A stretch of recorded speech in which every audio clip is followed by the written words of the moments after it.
is a new thing in Canada. It just started, brand new. It's novel. We now have racism. We didn't have it before. The wokes imported it.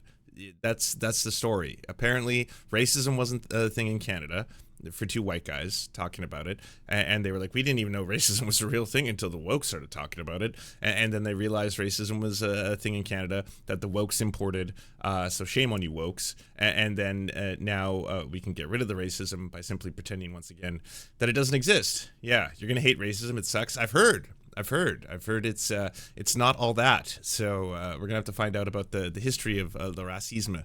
But first, I do need to watch my former prime minister drop out. It's we'll a big see, thing. I think, as a result of this Liberal leadership in some way, how much of the Liberal Party's polling and how much of the Conservative Party's support in the polls is simply based on how much people are tired of Justin Trudeau. We'll see whether they did. Okay, I'm just going to skip right to Trudeau's resignation. So, if you want the TLDR of what is happening in Canada, because I've had a lot of friends reach out to me, friends from around the world, be like, what the fuck's going on with your country, Lance? Why is this happening? A couple of answers. Big one, burnout. The country has had Justin Trudeau in power for 9 years, and for one reason or another, liberals can kind of switch between wanting to vote conservative, wanting to vote liberal in this country. They go back and forth, and a charismatic leader can come along. Sometimes helps if they're handsome. It certainly did when Trudeau came along. Everyone's like, ooh, he's not too bad to look at, and then you're like, don't look at his old pictures. That guy loved blackface. But so there's burnout. There's obviously a lot of problems with his faux and let's just say presentational progressivism versus real progressivism. But for the last little while, the last cycle of Canadian politics, we had Justin Trudeau in a minority government being propped up by Jagmeet Singh in the NDP. Jagmeet Singh fought really hard for a couple things that now Trudeau's taking credit for. Dental care program, child care program, things that are actually very popular. This is a word you're going to hear a lot of. I know the jank alarms are going off for everybody, but popular policies that help working families, that help working class families, that everyone after they're implemented is like, oh, that's awesome. I like that thing. Yes, neoliberals don't like those. They're costly. They're expensive, and honestly, this is one of those things that Trudeau and the Liberals fought up against. They didn't want to implement those policies, but they were like, "Fine, we'll do it if you prop up our government and we can pass our budget and we can still keep on, keeping on and funding Israel and providing arms and weaponry for them. So sure, we'll get a couple of your things in there." And now that he's leaving, he's taking credit for them as really big things: school lunch feeding program, child care program, dental care program. Again, things that were NDP front and center policies that he takes credit for. And also, it was a great situation for Trudeau because they got to blame everything that wasn't working on the NDP. And then now everyone hates Jagmeet Singh for a variety of reasons, but you can see the Liberals hate him, the Conservatives hate him, everyone's burnt out on Trudeau, and so for a long time everyone's been like, Trudeau needs to step down. He's about to get absolutely demolished in this upcoming election. Now, apparently there's going to be a pierogi of Parliament. We have a pierogi festival in Canada. It's quite tasty. And then once everyone is satiated, they're going to have Parliament reconvene. It gives everybody a bit of a pause and a timeout to be able to prepare for the next election, as the Liberals will try to present their new leader, who's probably going to be Mark Carney, who will lose. No matter what, the age of fascist Millhouse is upon us. Just giddy up for that. There's not much you can do in terms of stopping that. Try to do, as you'll remember, before Christmas with the GS in the world. No. To advance reconciliation. enough to respond to some of those issues around affordability and the cost of living, something that they did try to do, as you'll remember, before Christmas with the GST holiday, which is still in place until mid-February, and then those rebate checks that may well not ever see the light of day. We will see. But Parliament is now being prorogued till March 24th, so it seems hard to imagine that those things will happen. Prime Minister of Canada expects. Yes. To everyone who's also asking, there is a report coming out about foreign interference, and that could be damaging to Pierre. Will it be damaging enough? I still say no, but I'm curious to see how damaging it can be. I would like to see him damaged. That would be nice, but I don't know if it'll be enough. I think it'll have a lot of resonance with libs, and I think liberals will get very upset about it. But I'm sure you've all seen this play before. Where there's a charismatic and powerful right-wing leader who comes in, and all of a sudden his inevitable downfall is going to be through an investigation, a report, if you will. Maybe it rhymes with Fuller, and that is what's going to eventually take him down. But it doesn't. Yeah, he's charismatic in terms of something's working. It's not working for me. Okay, I don't find him charismatic. I find him fucking. It's like peeling off nails. I do not like listening to that man's voice, but for some reason his shit is resonating with people. You know, the whole axe the tax. Axe the tax, axe the tax. He just says it enough times, and like people get. She made lots of spaghetti. People get excited. It's what they want to hear. To come out of his home there, Rideau Cottage, which is on the grounds of Rideau Hall, to speak directly to Canadians. There he is, announcing that he will step down as Liberal leader of Canada. Let's listen now to the Prime Minister of Canada, Justin Trudeau. This again. Bon matin. Bon matin. Every morning I've woken up as Prime Minister. Bon matin. I've been inspired by the resilience, the generosity, and the determination of Canadians. It is the driving force of every single day I have the privilege of serving in this office. That is why, since 2015, I've fought for this country, for you, to strengthen and grow the middle class. Why we rallied to support each other through the pandemic, to advance reconciliation, to defend free trade on this continent, to stand strong with Ukraine and our democracy, and to fight climate change and get our economy ready for the future. We are at a critical moment in the world. Mes chers Canadiens, à chaque matin, je me suis réveillé. Each and every morning, I woke up as Prime Minister, inspired by the resilience, generosity, and determination that characterizes us so well as Canadians. This is what motivates me each and every day that I've had the privilege of serving as Prime Minister. This is why, since 2015, I have fought for this country and for you, to strengthen the middle class. Yeah, just a couple of notes. I don't know if the younger folk who watch this understand just how shit life was in 2014 after 9 years of Stephen Harper. It was really, really bad. And it was a time that a lot of people got really politically active and eventually did lead to Justin Trudeau. And Justin Trudeau winning was a variety of factors. One of the big ones is obviously he's a legacy. He was a political dynasty. Older, perhaps centrist voters were capable of being like, okay, fine, I'm willing to have a changing of the guard, especially because like the amount of shit and privatization that was piling up under Stephen Harper was just becoming too much. So I guess younger generations, because it seems like time is a flat circle and everything needs to be repeated, are going to have to relive some of the worst parts of the Stephen Harper regime. Pierre was working for Stephen Harper at the time and was a strong supporter of a lot of his policies, and also is no friend of the working class. He's very good at pretending he's a friend of the working class. It seems to be a big thing, a popular thing, if you will. One that is resonating with a lot of folk right now. And all it takes is a couple of janks to come along and be like, this is a populist. I like the things he's saying. It sounds popular, as in these are popular policies. The trains are going to run on time, is what he's saying. They weren't running on time before, so maybe this is an ample opportunity for us all to have a better life. We should maybe give them an opportunity now to present them. Like, he's going to win. Pierre is on track to win a majority right now. A lot of it does also have to do with burnout, not just from him, but like globally. You can see that a lot of world leaders, there was kind of a big pushback from COVID measures, which does make me sad. And just because, like, at the end of the day, we're going to have more pandemics. It kind of seems like bird flu is being all cheeky and like, hey, have a little bit of fun right now, right?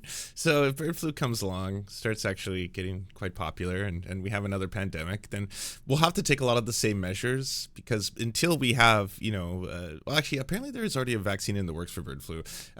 Get at it, scientists. Don't listen to the haters. Keep sciencing.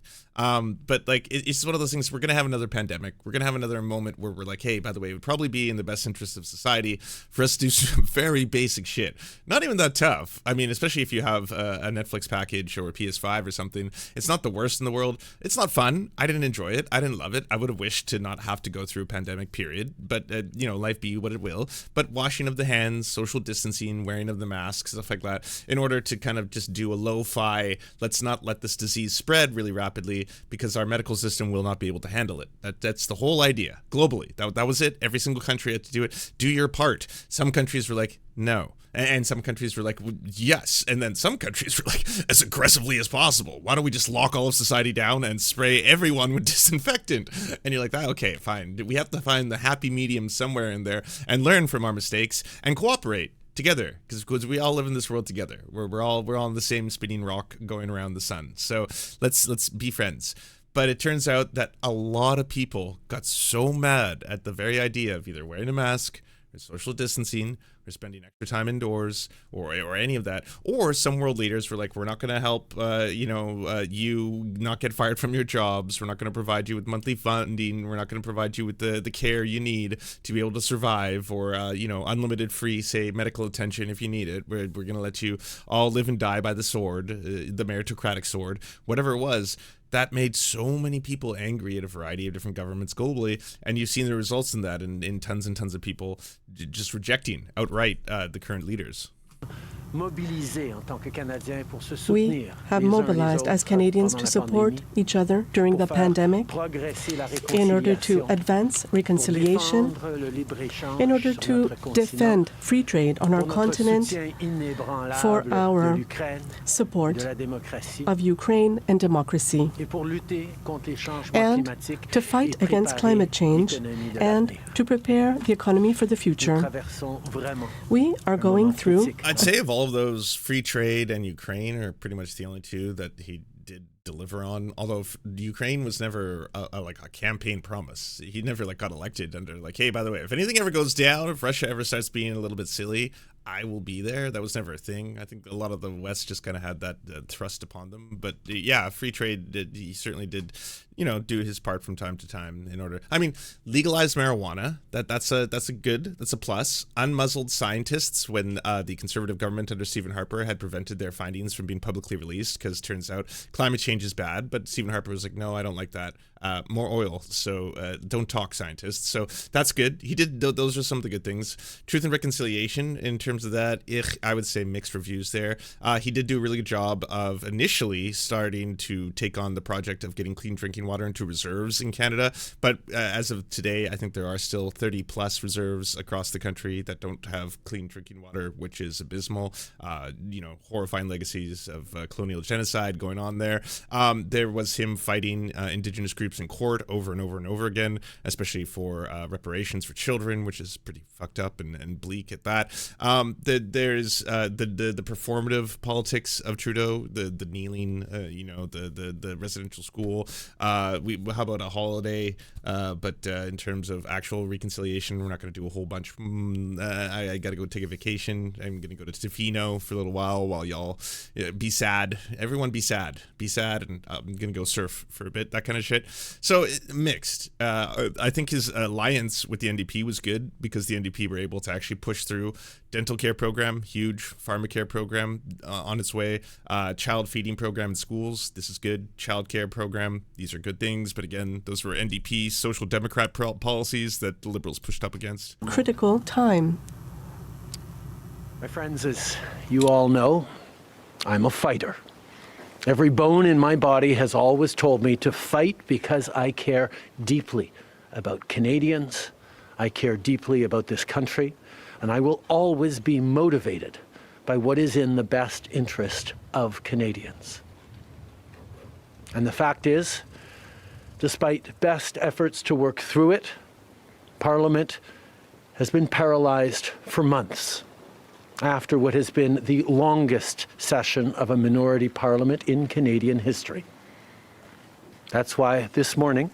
I didn't know that. That's actually, I'm a huge fan of minority governments. I like when different political parties have to work together. And in this case, you had one that was further left than him, the NDP, who were pushing forward for a lot of social democratic policies and got a lot through because of the minority government. That's actually good. That's the way Parliament should work. You should have minority governments working together. I advised the Governor General that we need a new session of Parliament. She has granted this request, and the House... Oh, to Americans. So, yeah, Canada's head of state is the king. And then after the king comes the governor general. Yeah. That's right. We're a weird, wacky country, 2025. So the prime minister, the elected, well, he's not even technically elected. You vote for your members of parliament, and then if enough of them form together, they get to Ultron into the prime minister. So when he's formed, Captain Planet style, then he gets to ask permission to the governor general, who has to speak on behalf of the King of England. It's all true.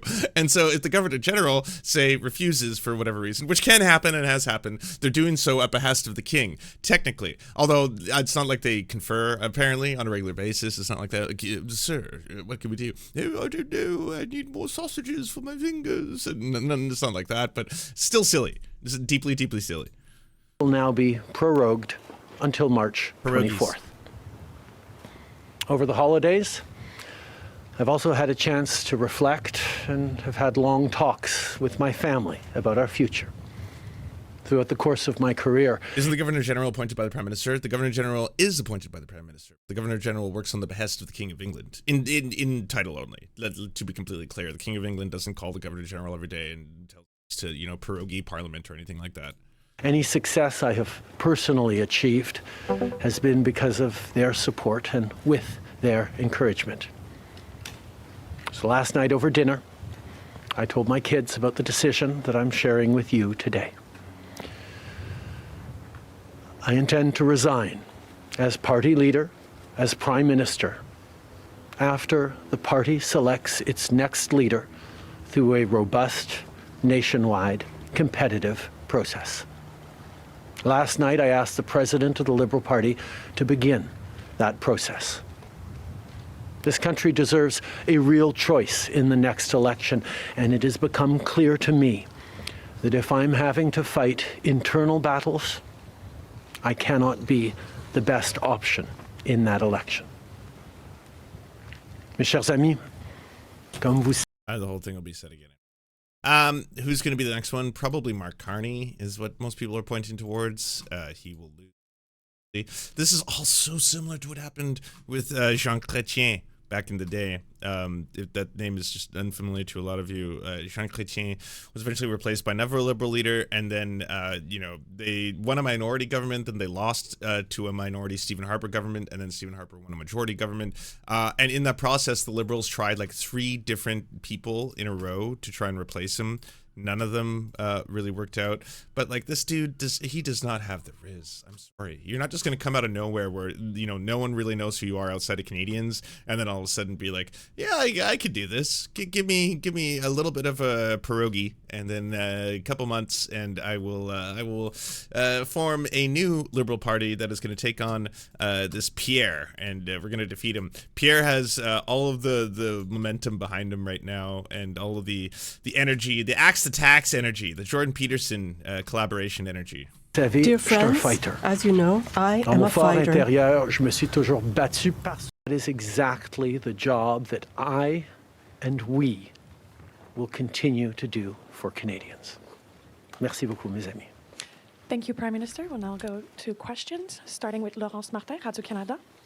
Bonjour, Monsieur Trudeau. Hello, Mr. Trudeau. Vous vouliez le faire, ce combat contre Pierre You wanted Poilievre. to Des have batailles internes, il y en a dans votre an parti election depuis with plusieurs mois Pierre déjà. Poilievre as your opponent. There have been internal battles for a while. Why are you giving up now? What made you change your mind? Comme vous savez, je suis pas As you know, qui recule facilement I devant don't un combat, easily back down surtout un combat faced si with a important fight, pour especially le a very parti. important one for our party and for the country. Mais But je fais ce job parce que I do this job l'intérêt des Canadiens et le bien-être because, de notre pays, de notre démocratie, the interests of Canadians and the well-being of our democracy is something that I hold dear, c'est devenu clair and it's que, become clear to me. The Canadian government doesn't drill wells for Canadians living in rural areas. You have to drill them for yourself. Why is it a rate for native reservations but not anyone else? Because this is their land, and we colonized them, and we genocided their people. So I think it's kind of just like a bare minimum thing. If you have human decency, if you just think they should suffer and have to boil their own water on the reserves that we forced them onto, by the way, during colonization, because it's not as if all these people were suddenly just living in these parts of the world. It's colonization happens, and then a whole bunch of different cultures with different languages, with different history, with different religion, with different beliefs. They're all forced to live in very undesirable lands in parts of Canada that are very, very difficult to maintain a high standard of living. And so in doing so, multiply by hundreds of years, stealing their children from their mothers, the 60s scoop, etc. I don't think it's an unfair thing, especially when there's massive commissions that have been done. The Truth and Reconciliation Commission to determine what should we do to try and undo some of the evils of the past, similar to what happened in apartheid South Africa. There was a Truth and Reconciliation Commission to try and implement steps to try and fix some of the wrongs of the past. Now, have they done it completely? No. There's still a lot of wealth inequality. There's still a lot of suffering, but it's just one of those things like, let's move forward as better humans, as better people, kind of thing. That I cannot be the leader during the next elections due to internal battles. As you all know, I am a fighter, and I am not someone who backs away from a fight, particularly when a fight is as important as this one is. But I have always been driven by my man. Liberals are going to be insufferable for the next little while. This is just going to be... So I happened to have the good blessing of being on vacation when Jimmy Carter passed away, and I was kind of happy about that because I knew there was no good way to talk about Jimmy Carter that wasn't going to piss off everybody. I knew it, but I'm going to do it now anyway. Who cares? He was, like most U.S. presidents, responsible for war crimes. Yes, he was. But as a post-ex-president, he did some incredible, amazing things. Things that, honestly, more ex-presidents should do. Should be a model for more ex-presidents to do good in the world. It is possible. You can. It's not as if it rights the wrongs, but there's certainly a difference between that and say, what are you going to do post-presidency? I don't know. Paint, go to baseball games, think about my war crimes. It's just like, all right, well, that sucks. But Jimmy Carter did some great things, including almost completely eliminating the guinea worm. That's a great accomplishment, to take that upon yourself and to be like, I have to do this. This is a good thing. Should be a model as to why the U.S. empire itself fucking sucks. It turns good people, like humble peanut farmers, into evil people who then have to maybe secretly, in some ways support, genocide in East Timor, possibly, do background deals, and tacitly support genocidal regimes, stuff like that. Like that part sucks. That part is absolutely terrible and is horrible. But you can't talk about that post passing because everyone just gets really emotional.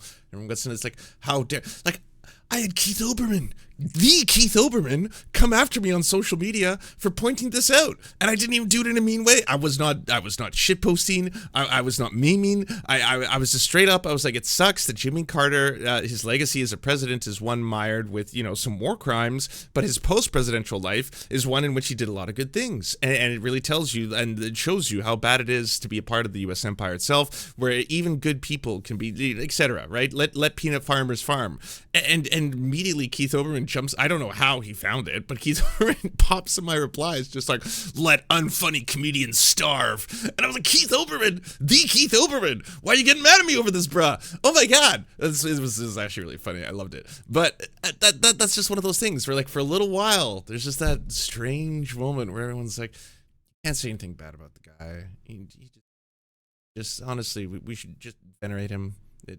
ceremoniously.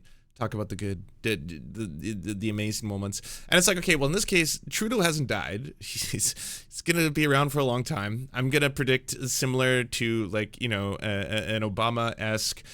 He's going to be in the public spotlight. He loves television. He loves being on camera. Now he can do all of the Jimmy Fallons, all of the Jimmys. He can go in each one. Jimmy Kimmel, Jimmy Fallon, you name it. Ain't a Jimmy that he is not going to be able to go onto his TV show and start talking. So the guy, he's going to be doing just great. But it doesn't mean that you just have to kind of whitewash everything. There's good things and bad things. They did some great stuff, did some shit stuff. You can tell the truth, and I'll give the Liberals their space right now. I know a lot of them are probably very emotional, and this is a big moment for them, and they all have to sit there and be like,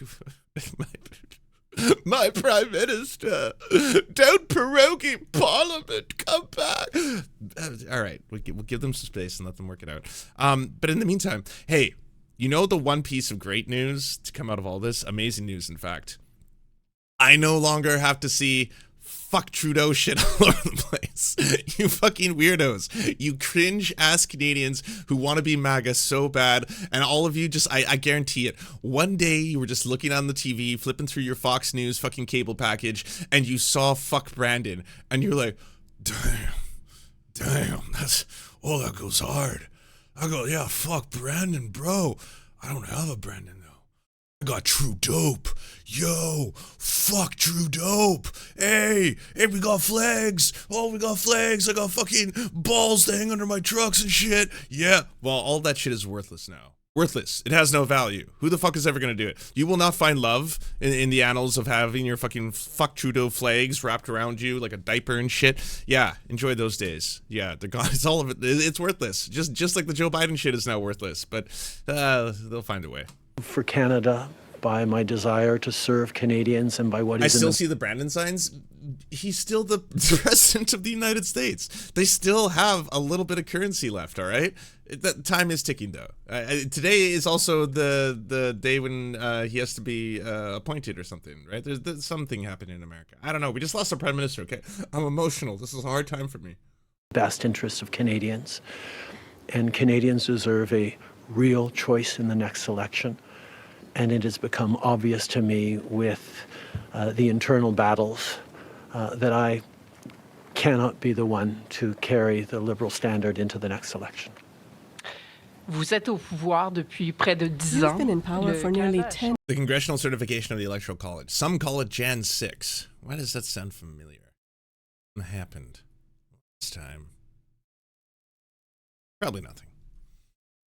years. Canada has changed with your government. If there's one accomplishment that you're the most proud of, I know there are several, but perhaps the thing you are most proud of, and maybe one regret? Answer. In 2015, we were elected on a promise to work for the middle class in this country. And that is what we did. We reduced the level of poverty. We helped families. We created an economy that works for many more people while preparing for the future, a more digital future.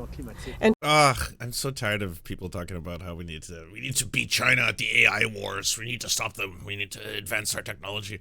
Yeah, there's some truths to that. Also, housing.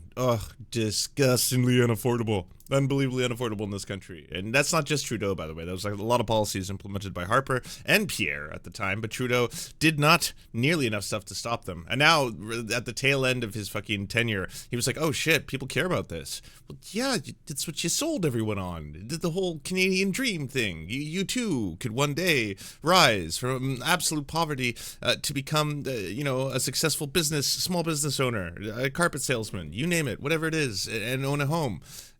But you can't, because the houses are in the millions of dollars and no one has like $250,000 in the bank just waiting for a rainy day. So that makes it really hard. Other countries have figured it out. I saw apparently home ownership in China is 90%. 90? Like 90% of the citizens. That's over 1 billion people. They all own homes. I'll grant you they're probably not all mansions, but that's still a lot higher than Canada. That's fucked. 95% in Iceland. 95%. That's incredible. Incredible. to prepare for a world where climate change will have a greater impact. We've done a lot of work with Canadians and Canada. Roisna, lipsticked equus. Killer, thank you for the $4.99. I'm confused by all the mentions of Polish dumplings, the pierogi. It's pierogi in a parliament. It reminds me of pierogies. Then I started thinking of pierogies. Is better off due to the work that we've all done over the past few years. A regret? I continue to think that if our electoral system had been changed so that people would be able to have a first, second, and third choice on the ballot, parties would have spent more time looking at their points in common to be the... Oh, that one hurts. If you didn't know, that was a campaign promise, probably the biggest one that he didn't fulfill. He was going to get rid of the first past the post system. He was going to introduce electoral reform. And yes, it would have been fucking glorious had he done that. But then he got a majority. And then, like most people who come into power, he was like, I like this. Feels good. I got all this sweet, juicy power. Maybe I won't have the power in the next election if we do this. Let's not do this. I don't want to share the power. I like power continues. And so he decided not to do it. And then that was. And he's not wrong. I mean, maybe the dynamics of what the current, he probably in a different world, different timeline, had they actually enacted political electoral reform, that maybe he might not be the prime minister right now. Maybe he could be becoming the prime minister again. Maybe secret third thing. There's no way of knowing, right? But it just would have been good in the long term for all people. And there's no chance in fucking hell that's ever happening under the Conservatives. So that ship has sailed. Second or third choice of voters rather than to see this polarization. But I could not unilaterally change our ballot system. Next question. We got elected in 2015 to fight for the middle class. Definitely, by the way, pre-planned questions, because he's got all these pre-planned answers in both French and English. All right, what did Pierre have to say? He must be frothing. Let's watch him. Future Prime Minister of Canada. Maybe. I'm Liberal MP, and you know, he was elected, I think, in the second Chrétien election. Oh, in Jagmeet has 1997. released a statement. Okay. And he made I'm the going to see point Pierre, that, then I'm going to see Jagmeet. Justin Trudeau's upbringing allowed him to accomplish great things. Yeah. But his word, I'm going to more or less quote it, I think, he talked about he grew up in a aristocratic political bubble. Pierre Release bail and house arrest for the most rampant offenders, policies that increased violent crime 50%, gun crime 116%, and hate crime by 250%. So given that Liberal Oh, those are some aggressive campaign promises just right out of the gates, right? Just right off the jump. Crime is destroying this country. We will destroy all forms of crime, and we will stop the illegal immigrants and the fentanyl from coming in from Canada, as Trump has told me to say. MPs and leadership contenders unanimously supported everything Trudeau has done. Why dump him now, right before an election? Have they had a change of heart? Is it because they feel guilty that they doubled housing costs, hiked taxes, unleashed crime, broke immigration, forced a quarter of the Unleashed crime? My word. population into poverty? No. They continued supporting Trudeau when he did all of those things. No, their only objection is that he is no longer popular enough to win an election and keep them in power. They want to protect their pensions and paycheck by sweeping their hated leader under the rug months before an election to trick you and then do it all over again. Jesus, this is so fucking intense. Why did you need the background music? Did everyone choose some fucking copyright clear? I want to see Jagmeet Singh show some. Buddies even richer. Under Pierre Poilievre, the Conservatives, they want to see CEOs get richer and richer. And Whoa, see? You can be normal. Be normal. Jesus Christ. All right, I'm going to make my statement now. I'm ready. Grease me up. I'm getting out there. Yeah. Have you picked a song? A song? Oh, I hadn't thought about that. Fight music. Yeah, but whatever the copyright clear boxing song is, get it on there. Yeah, I'm going to talk about crime. Like, that was so strange. So utterly bizarre. It's on live television. the middle class fall further behind. That's a serious fight in front of us. And I know what that fight's all about. I remember meeting seniors. Jagmeet has no juice. Well, at this point, no, unfortunately. It's sad, but like this is just the reality of the politics in this country, is that he did fight for and win a lot of good things for Canadians that Trudeau has effectively stolen. Once again, a white person is trying to steal a non-white person's magic. He did fight for the dental program, the pharmacare program, the school lunch feeding program, the child care program, all of which Trudeau is now taking credit for because he wants that to be his legacy, not the genocide stuff, because that's terrible. So he's like, we did a lot for working Canadians. I made sure that every Canadian has pharmacare and also has dental care. And well, those were things that the NDP and Jagmeet Singh were fighting for. So he should have effectively been the person to get credit for it. That's not how politics works. Politics is dirty. Politics is evil. And unfortunately, yeah, the country has a lot of burnout on him as well. He's also, you know, been in soft power for a long time working with the Trudeau government. I would suggest prior to the next election, they're not going to do it, but the NDP should pick a new leader.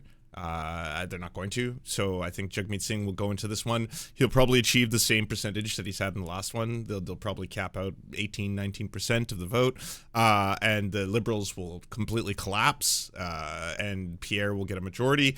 And then it's kind of like a rebuilding year or 2 or 4 or 9 for the country. Unfortunately. In our country, who told me that they are living in pain because they can't fix their teeth. They can't get their teeth looked after. And to hear heartbreaking stories from these seniors. I remember one in particular who told me she's got to choose between eating and sleeping because if she eats at night, she's in so much pain she can't fall asleep. And if she wants to sleep that night, she has to skip a meal, not eat dinner, go to bed hungry. I promised those seniors that I would fight like hell to make sure they could actually get their teeth looked after. And the Liberals said no at every turn. We proposed solutions. We proposed ideas to get this done. They said no. Even when we convinced them to move forward with dental care. Again, he's not lying. This is true. This is what actually happened. But the noise is just way too loud on the other side, where the messaging has been very clear from the Conservatives. For a long time, they painted him as this villain that was propping up Justin Trudeau. And they actually successfully convinced Canadians that he was doing it for his pension. I don't know how much social media manipulation you need to pull that off, where that's the narrative online. And that's the narrative. If you see, he gets ratioed every single time he posts on the X app. Not surprising. It's a Nazi app. So no surprise there. But on other social media, he does better, TikTok, Instagram, etc. But you still see it flooded with comments. I don't know how many are real, how many are bots, of people just straight up being like, you're doing this for your pension, bro. Oh, how's that pension looking? Excited for the pension? Selling us out for the fucking pension? Pierre's pension is 3 times larger than Jagmeet Singh's. This is the math. It's the math. If you look it up, you can Google it yourself at home right now for fun. Have fun. His pension is 3 times the size. That doesn't matter, though. The truth doesn't matter. We live in the post-truth age. You can just fake news yourself all over the internet, and it just works. Look at Elon Musk's entire thing right now. Every day for the past, week, Elon Musk has been going off about Muslim grooming gangs and Tommy Robinson. That is old school shit. That's Sargon of Akkad era. You know, I thought those days of the whole, free Tommy Robinson, the Muslim grooming gangs, we need to tell the truth about the rapists, or all the Muslims, the people from Pakistan, the people, and I was like, this shit is so old. Are we just recycling? Oh, we get to, because nothing matters. Truth doesn't matter. Doesn't matter that Tommy Robinson himself has sexually harassed a 15-year-old. Are you going to Google that? Look into it? No? All right, here we are. Fun stuff. This is the world we live in. They said it would take a decade to put in place. We said, no, seniors need this now. We fought hard and we delivered it. So if Canadians give us a chance, give us the honor of leading this country, we're going to do exactly that. Fight for you. Fight greedy CEOs who are ripping you off when you buy your groceries. Fight to make sure you can actually afford a home. So if you are worried about the cuts of Pierre Poilievre and the Conservatives, if you find it unacceptable, just simply wrong that the rich keep on getting richer and the middle class is falling further behind, stand with us. We are building a movement of working class people. We are fighting to win for you. Justin Trudeau et les libéraux de Justin Trudeau Justin Trudeau nous ont and laissé his tomber. Liberals have let us Nous ont laissé down. tomber They've let us quand on parle de down logement abordable. when we talk about Ils nous ont laissé affordable tomber avec housing. le coût de la vie. They've let us down Honnêtement, with ce n'est regards to the absolument cost of ridicule. living. C'est chaque ministre libéral. It's each and every C'est chaque Liberal député minister, libéral aussi. each Liberal MP has done that. Ils n'ont pas. Yes, M. Jolk. Thank you for subscribing. Appreciate you. All right. So who's the next leader of Canada? People might be asking, what's he all about? What's the deal with this dude? This is my favorite picture of Pierre. This is Pierre emerging disheveled from one of the, let's just call them offshoots of the trucker rallies. Not quite trucker rally. From an RV that's got the diagonal symbol. Now, this was not his RV. I want to be fair and or balanced. He was not in the RV. So it's not his ownership, but that is the Diagolon symbol. What is Diagolon? Diagolon is a far-right, alt-right org. It was conceived by podcaster Jeremy McKenzie. The U.S. Department of State's Bureau of Counterterrorism has credited it and called it a far-right extremist group. It was mentioned in news coverage of the Canadian convoy protests because, convoy occupation. balance once again. That don't let that get in the way of a good story, though. And so, of course, this happened. Business investment of the United States divided by the total number of workers in America is 28 grand. In Canada, it's 15 grand. The Canadian worker gets about 55 cents for every dollar of his American, and they're both measured in USD. In Vancouver, more money goes to bureaucrats than goes to the carpenters, electricians, and plumbers who build the place. And to add insult to injury, tradespeople who build homes can't afford to live in them. Why is it that we're still importing oil when we've got the world's third biggest supply? Why is it we can't export our natural gas? I think that was perhaps the single stupidest thing I ever heard a politician say. Your federal government spent $6,000 of your family's money going over their budget. They've squeezed the taxpayer out of every last dime, and they're still $62 billion short. It's worse than that because I suspect that the true picture is a lot more dismal than we know. Okay, so that's going to be dumped on you sometime in the next year. They get the party, I get the hangover. 8 years from now, what does it look like? So you don't need to watch the full hour and 41 minutes. I want to show you some of the fun highlights, though. Here's a neat one. Yes, I mean, all the socialist policies in practice redistribute from the working class to the super wealthy in practice. And I can prove that again and again and again. In theory. In practice. Yeah. In practice, in practice. So socialism is taking the working class dollar and giving it to the super rich. What it is. In practice. Oh, but not in theory, right, bucko? In practice. All the redistribution that happens in these so-called socialist countries ultimately goes from the working class to the super wealthy. Yes, I mean, Yes, yeah. He's describing capitalism. That's capitalism. Sorry. And again, it's just one of these times when I guess words have no meaning anymore. You know, you can just say whatever you want. Did people believe it? What is woke? Well, woke is a term invented by black people. No, it isn't. It's thing we don't like. Yeah, that's woke. When someone wokes out, they're wokening. That they're doing the things we don't like, so we call it woke. That's why there's the woke right now. Oh, you mean the humanist right? Like the care about the suffrage of others, about ending oppression, about being aware of the plight of other people. No. Just when right-wingers do things we don't like, we call them the woke right.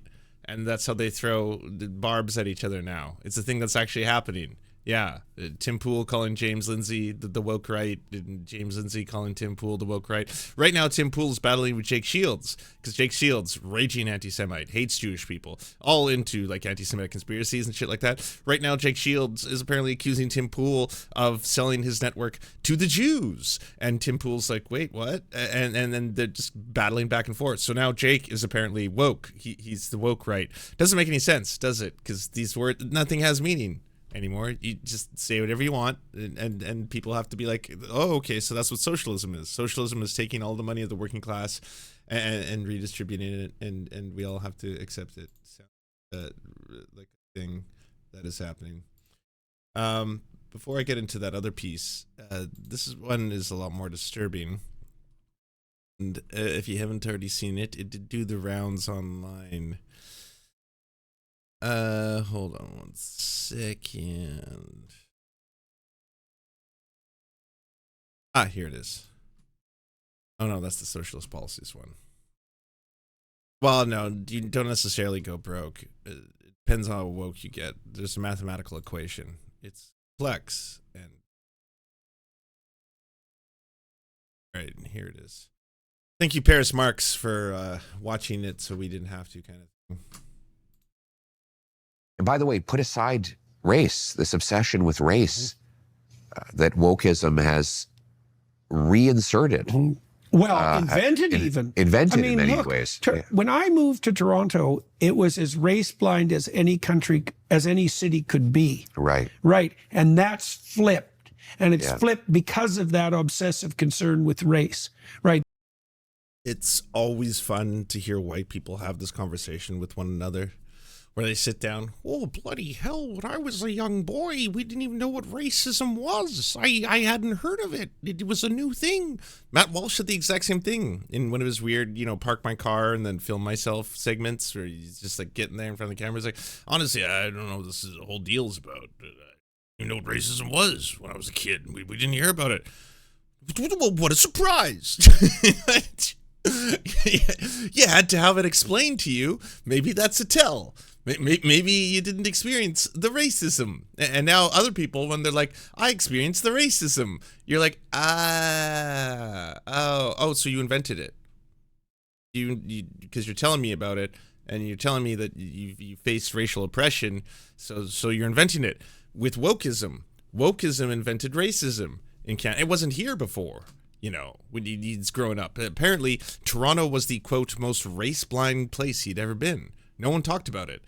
It's a good thing that people talk about it. It's that weird shit where it's like if someone is like, hey, by the way, I was treated differently. And you're like, why were you treated differently? Here's reasons. And you're like, oh, reasons. Oh, wait, are you trying to say that Are you trying to say that all white people are racist? Are you trying to say that time is racist? Babies are racist. CRT, DEI, bridge. I don't like what I'm hearing. This is wokeism, and it's happening. That was something we 100% did not need in Canada, right? We basically, what would you say, imported and invented racism in Canada, right? As a consequence of policy. Wokeism seeks to divide people into these different groups and subgroups, and we see the results in a 250% increase in hate crimes.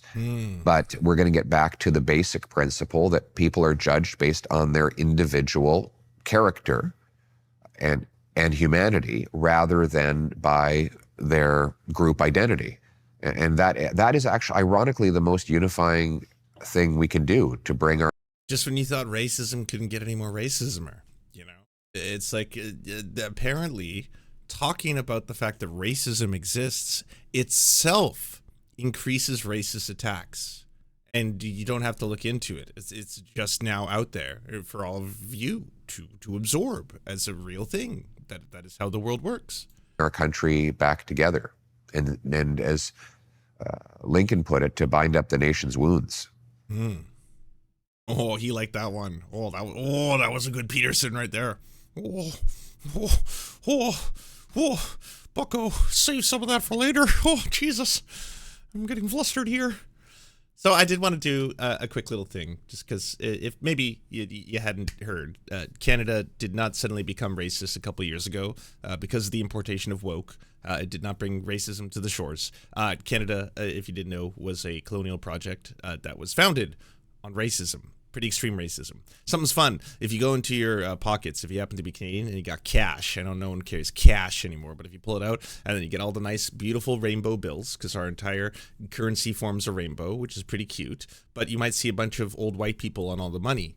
And if you look into who those old white people were, a lot of them were white supremacists. And I know that sounds pretty wild, but the founder of the country, Sir John A. Macdonald, was in fact a white supremacist, even by the standard of the time. Yes, who spoke about the superiority of the Aryan race, which is, again, pretty yikesy. Apparently some of the shit that he was saying in the first sessions of Parliament was so spicy that even people in that day and age, which, yes, you could say that it was far more racist back then, were kind of like, oh, yikes. Clean up your room. Don't know we should be talking about the inferiority or superiority of these different groups, sir. You're getting a little spicy. And then, of course, there's the Indian Act, which was enacted to, again, treat Indigenous people in Canada as second-class citizens, to force them onto reserves, to take their children away from their mother's hands and then place them into residential schools where there was a cultural genocide as well as physical torture, sexual abuse, all the horrifying stuff. If that's not enough for you, here's a long sampling of Canadian racism.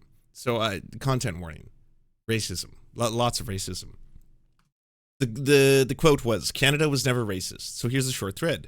In 1890, Vancouver City Council supported B.T. Rogers' effort to establish a sugar refinery. Yes, the same Rogers, if you're one of the three major telecom companies. To establish a sugar refinery in the city, provided he did not employ any Chinese people. Here's the sign. Sugar, sugar, what shall it be? Chinese industry, I don't know if that's a slur, so I'm not going to say it, or home industry and white labor, the better labor. Use only sugars refined in our country. A little similar to things you're hearing today. Interesting. Canada never had a racism problem until recently. Le Canada, Montreal, August 25th, 1900. Pretty sure you can what the depiction was going on there, protecting the white woman from the dangers of the other races. Electors and elections, provincial Canada, 1907. Here were some of the terms used. Chinaman, meaning any native of the Chinese Empire or its dependencies not born of British parents, and shall include any person of the Chinese race, naturalized or not. Japanese means native of Japanese Empire or its dependents not born of the British parents, shall include any person of the Japanese race, naturalized or not. Indians means any person of pure Indian blood and any person of Indian extraction having his home upon or within the confines of an Indian reserve. Hindu means any native of India not born in the Anglo-Saxon parents and shall include any person, whether British or not. They were really trying to reinforce that stuff and make sure everyone knew. Mrs. Pearson's Blue Bird Inn in Vancouver, they have white sheets, whites only. Home cooking, white help only. That's good. Oh, yeah, Canada had slavery. We had slaves, both Indigenous and Black people. We didn't have the same thing that you had in the South with cotton fields and cotton picking and that kind of stuff, but there were indentured servants who were not paid any money and had to work for no cash. Slaves. We had slaves. That was a thing in Canada. BC Saturday Sunset, Vancouver, August 10th, 1907. Typical home of Vancouver, white working men. A warren of Coral Street infested with 2,000 Chinese. They really didn't like Chinese people back in the nothing racist about Canadian wages. Pacific Coal Mines Limited reported the Minister of Mines, and so should do the average amount of money that everyone earned, but it divided it into the white miners and then the Japanese, the Chinese, and Indians, of which they show you how many people are employed. And you can see that white people were earning $3.50 to $5 a daily wage, and even boys were earning $110 to $220. There was child labor as well, so that another thing that happened. No money for Japanese people. Chinese people earned $150 to $165. Number of employed, blah blah blah. Average daily wage $135 to $175 if you happen to be Chinese. $275 to $302 if you happen to be a white laborer. This one is particularly wild. This is Pale Face. My skin is dark, but my heart is white. But I also give it up to the Canadian Patriotic Fund. You know, when you're white on the inside kind of idea with donating money to the Canadian Patriotic Fund. Bros being bros. Edmonton Mayor Dan Knott, pictured 1931 of the Ku Klux Klan convention. Yeah, so we also had the Royal Canadian Legion's Memorial Hall, March 25th, 1931. You might recognize this particular form of the depiction of black people. How our Ukrainian diaspora drew black people, and totally not racist. This was in 1925. The constant pearl of Indians, a derogatory term for Indigenous people. This was an ad for the Royal Bank of Canada. It still exists today. It's one of the top banks in the country. Perils have not passed. When the white man came, lurking Indians were at constant peril. Although years have passed since then, there are still those who prey upon the fortunes of unsuspecting and uninformed. Without protection of modern banking facilities, you invite misfortune. So make sure you sign up to the Royal Bank of Canada. Victory Bond poster, Archive of Toronto. This was 1942. That's why I buy Victory Bonds.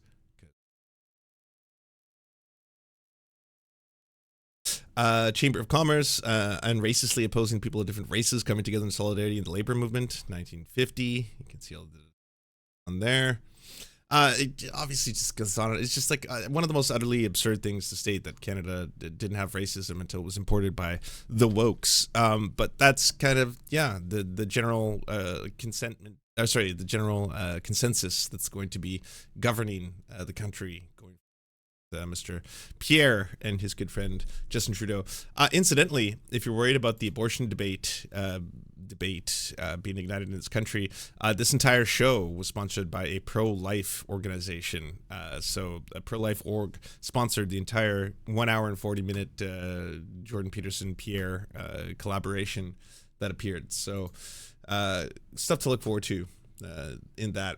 Also, there's modern day racism happening in the form of the discrimination of various groups. Of course, there's still tons of anti-Asian hate, tons of Jewish hate, tons of Indigenous hate, tons of black hate, all that kind of stuff.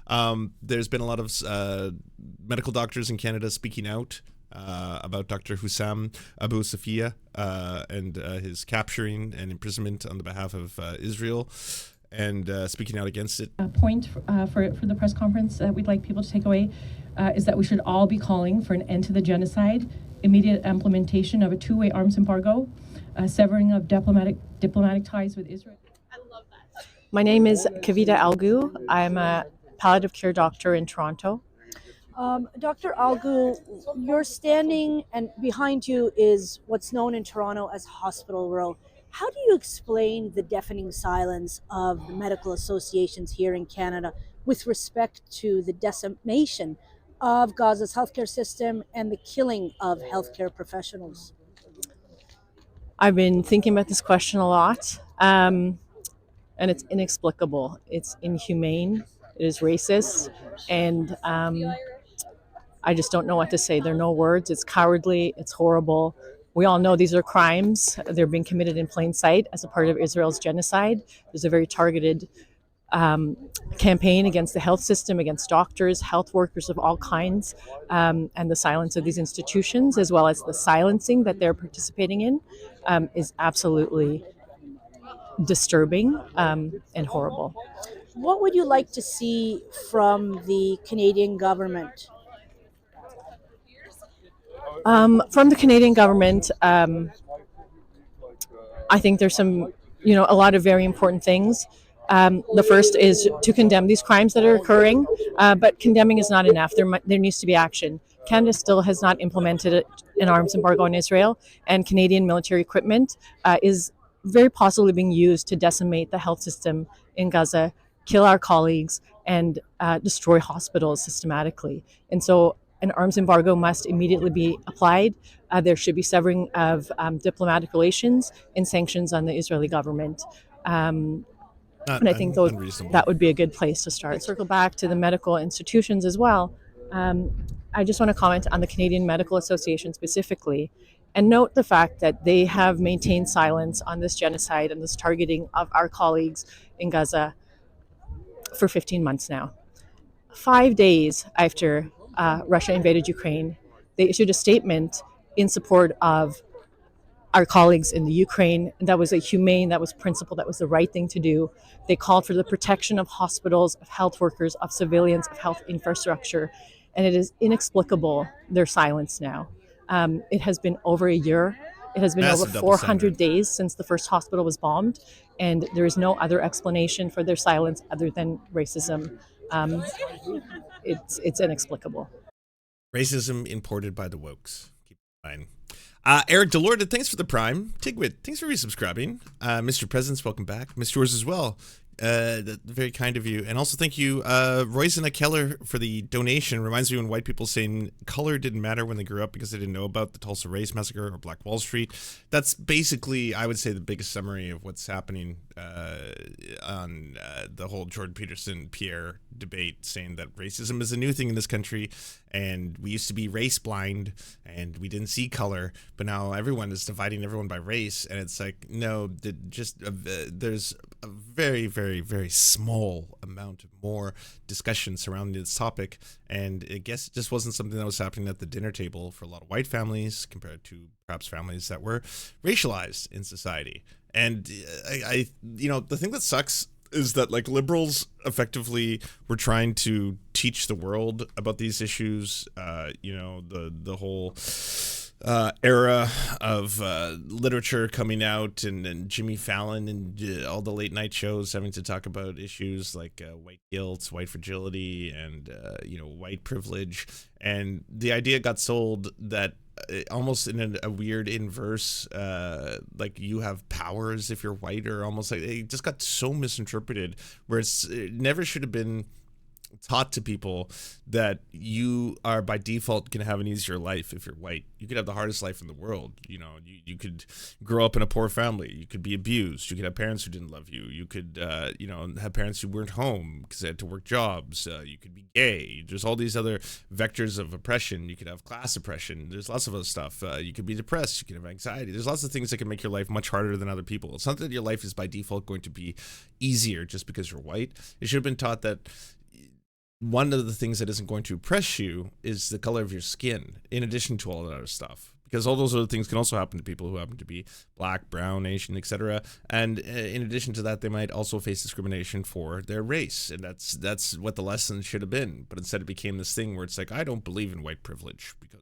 there's also white people who don't feel privileged at all, and it's like, yeah, that was never what it was supposed to be, though. You know, it's not the lesson. The lesson was never that. Justin Trudeau has let you down over and over, says Jagmeet Singh. He lets you down on the cost of housing and groceries, let you down on fixing healthcare. It doesn't matter who leads the Liberals. They don't deserve another chance. Conservatives are jumping at the opportunity to take from you and give more to CEOs. You will pay the price for Poilievre's cuts. If you oppose call out of conservative cuts, if you oppose the rich getting richer while everyone else falls further behind, stand with the NDP. I don't predict the NDP are going to see a dramatic surge because people who would be voting for them are already going to be voting for them. And I don't know if we're going to have to wait a little bit for federal projections to change based on Trudeau dropping out. Prior to Trudeau dropping out, this was January 5th. This is what the election looks like. You need 172 seats to win a majority in Canada. The Conservatives are projected to get 236 for, not only a majority, but just an absolute crushing. And that drops the Liberals to third place at 35 seats, the Bloc Québécois at 45, NDP at 25, Greens at It's blue, and for Americans watching, blue is conservative. Not great. All right, so how can leftists win in 2025? Let's be honest, the left is in a bit of a slump. The far right is in ascendance. Childless cat ladies. The climate crisis continues unabated, and the Democrats are as useless as ever. If you want Donald Trump to win, then say that, otherwise I'm speaking. But despite all that, I still think we have the chance not just to compete, but to win right now. So today, I wanted to offer my thoughts on where we should concentrate our efforts in 2025 and beyond. Let's get into it. We have to begin our analysis by acknowledging one thing. We are trying to build socialism under totally unique historical conditions. By the way, if that word scares you, this probably isn't the channel for you. Nowhere has a developed capitalist country, much less the most militarily and economically powerful empire on the planet, been successfully guided towards socialism. Not through elections, not through revolution. Our allies in the third world can fight wars of attrition, knowing that their occupiers will have to withdraw eventually. We do not have that luxury. At the same time, it would be equally short-sighted to think that we could legislate socialism into existence. Our electoral system of first-past-the-post voting and single-member districts incentivizes the electorate to vote strategically for candidates that they think are likeliest to win, which inevitably leads to a political system dominated by two major parties. Under this system, it is almost impossible for a socialist to get elected. If we run as Democrats, we're at the mercy of their corporate-sponsored leadership. If we run independent, we barely win a handful of state and local elections. And when we do gain national prominence, the two-party system forces us to collaborate with Democrats to obstruct Republicans. Inevitably, this detaches representatives from the radical platform they were elected on. Even if the Democrats were to become a workers' party over the long term. Call it socialism plus a lot more. I like that. Branding will be necessary.